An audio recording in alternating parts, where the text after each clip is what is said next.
Hello लोगोफोर दिनैनि बे गोदान मोनसे भिडिअनि गेजेरजों नोंथांमोनखौ फिन खनसेबाव गासैखौ बरायनानै लाग्रोनो थालायबाय।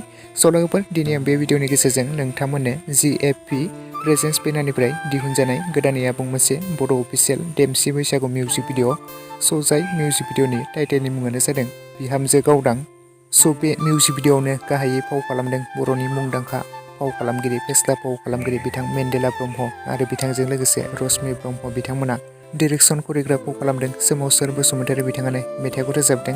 लब' बसुमतारी एन्ड कक' बसुमतारी आरो माइनावस्रि बर' बिथांमोना मिउजिकखौ होदों लैथोमा मोसाहारि बिथाङानो। स' लोगोफोर बे मिउजिक भिडिअ'आ बावैसो रिलिज जानानै थांबाय। स' दासिमाव जुदि नोंथांमोना बे मिउजिक भिडिअ'खौ सोरबाफोर नायालासिनो थादोंब्ला बयबो GFP प्रेजेन्स चेनेलाव बयबो थांनानै नायहैदो लोगोफोर। स' आरो सोर नोंथांमोना बे बिहामजो गावदां मुंनि आबुं मोनसे अफिसियेल देमसि बैसागु मिउजिक भिडिअ'खौ नायखो आरो नायनानै माबोरै मोनखो बयबो कमेन्ट सेक्सनाव लिरना फोरमायहरदो। स' बे मिउजिक भिडिअ'आ जोबोद मोजां जाखादों मानोना नोंथांमोनाथ' मिथिखायो बिथां मेन्देला ब्रह्म फाव खालामनाय मिउजिक भिडिअ'फोरा माबायदि जायो। स' नोंथांमोना जुदि दासिमाव सोरबाफोर नायालासिनो थादोंब्ला बयबो GFP प्रेजेन्स चेनेलाव बयबो थांनानै नायहैदो लोगोफोर। स' आरो सोर नोंथांमोना बे मिउजिक भिडिअ'खौ नायखो आरो नायनानै माबोरै मोनखो बयबो कमेन्ट सेक्सनाव लिरना फोरमायहरदो लोगोफोर।